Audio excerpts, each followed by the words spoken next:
شيخنا الأستاذ مرزا جواد تبريزي في صراط النجاة أعزائي في المجلد الخامس صفحة 272 في رقم السؤال 891 يقولون له في الجزء الأول من صراط النجاة في الجواب عن المسألة فلان نقلا عن السيد الخوئي القدر كذا، لم يرد لكم تعليق على الجواب مما يعني الموافقة. فما هي الموضوعات الخارجية التي تكون خارج عن عهدة العصمة؟ فهل ترون كذا وكذا؟ هناك أيضا يقول ماذا؟ خلي ذهنك، يقول بأنه لا، احنا هماتنا مع مشهور علماء الإمامية نقول ماذا؟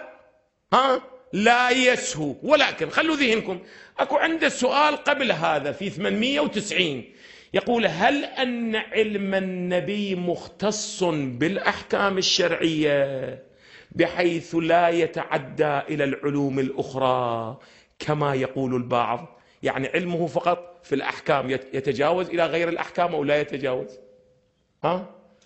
بعد يعلم ما كان وما يكون وما هو كائن أو لا يعلم؟ يعلم الموضوعات أو لا يعلم؟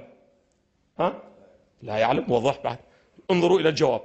يقول باسمه تعالى النبي والأئمة يعلمون الأحكام الشرعية، وأما بالنسبة إلى الموضوعات فالمتيقن من علمهم بها أنه إذا كان في علمهم بالموضوع مصلحة وأرادوا أن يعلموا يظهر الله لهم ما أرادوا علمه، وإلا الأصل يعلمون أو لا يعلمون.